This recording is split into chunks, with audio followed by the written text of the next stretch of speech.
Can everybody see me from right here?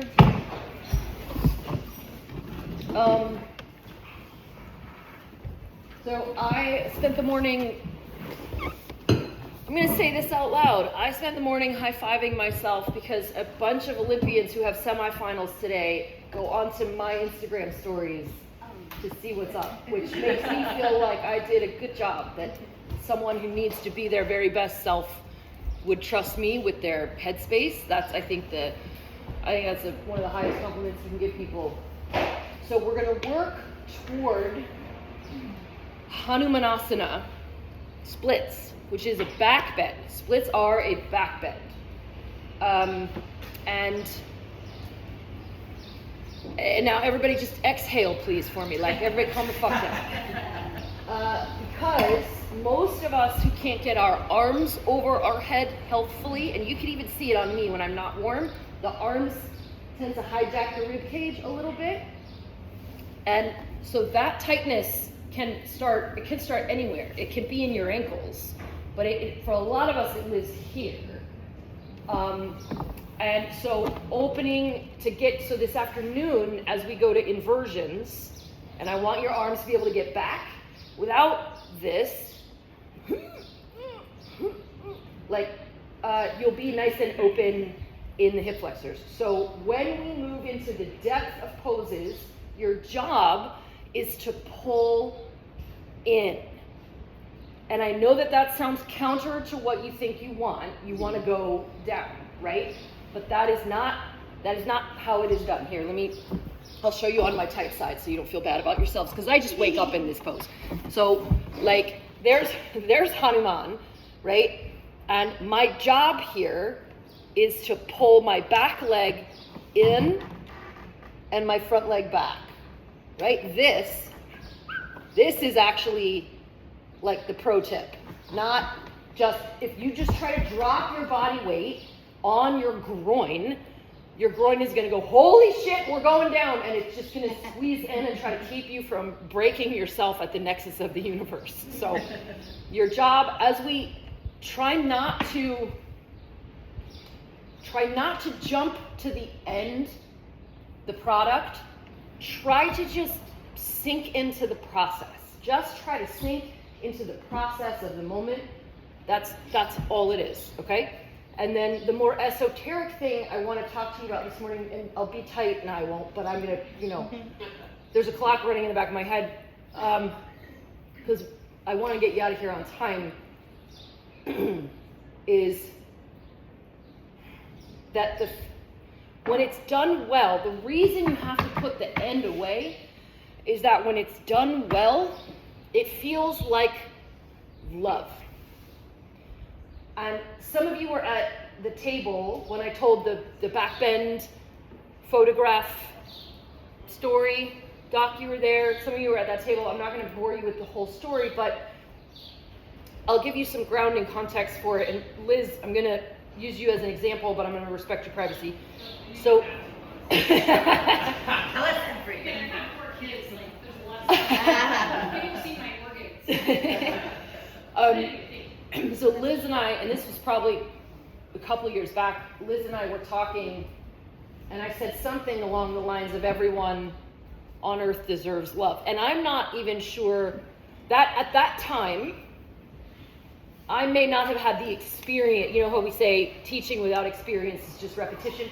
I'm not even positive. I may have had a glimpse of it, because when these feelings, when this awareness starts to come online, it happens in these little, it's like the scene from the movie where the sub is trying to reestablish comms. It's like, you got it, no, it's gone, like you got it, it's gone, you got it, it's gone. But I remember saying, everyone deserves love, and I remember Liz saying, why? What the fuck is that? Why, and the easy, what she meant was like, how about Hitler? Just as an example, right? Like, does everyone really deserve love? And, but also, think about what it might take to say that.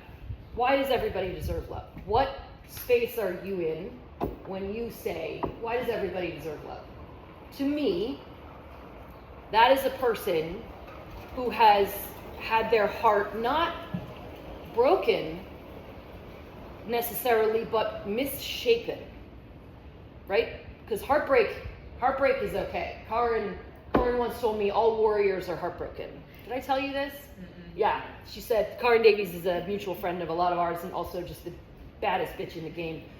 And she said all warriors are heartbroken because we fight because we know it could be better.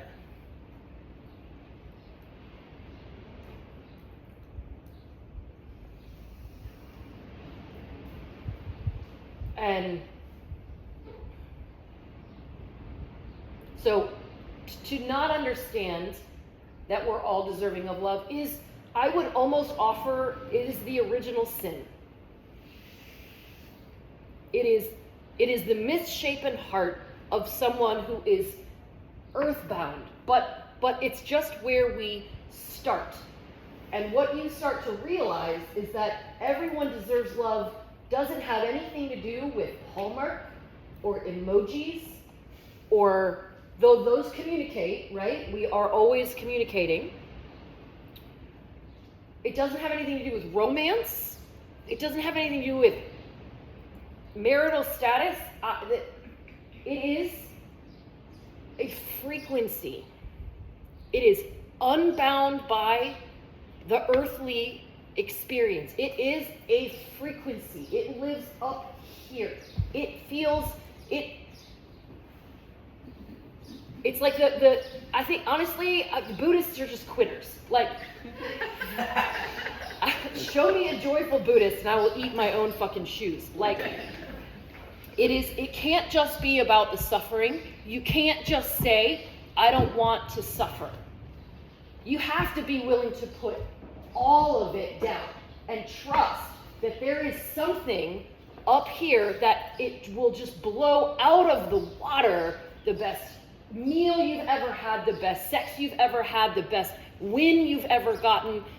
It is a frequency. And when you start to live on that frequency, you see it. It is the reason you're here, because that's where I live and that's what I see, and whether you realize it or not, I think that's why you want to be around me. And I'm far from perfect. It's like, that's not, I don't live there, but I own a pied-à-terre there. Like, I have a vacation house there. So good morning. When you're in a pose and you try to jump to the end, you're just not here. You're grabbing, what are those little hooks on the wall when you're climbing? Like, you're grabbing onto things of the human experience to try to get to something not of the human experience, and that's not it. So it is put down the agenda. And also be aware that misshapen heart has made you grab for things you think are love for as long as you have been on this earth. It's not trying to kill you. Your inside, has anyone ever felt like that? That their insides are just trying to fucking kill them? Like, it's not. They're not. They are just misshapen. That is the original sin of being on this plane, and your job is to get past that, okay? Yeah. So we're going to start in child's with the arms down by the side. So you can face in or you can face out. They set us up in a circle this morning, so no stress there.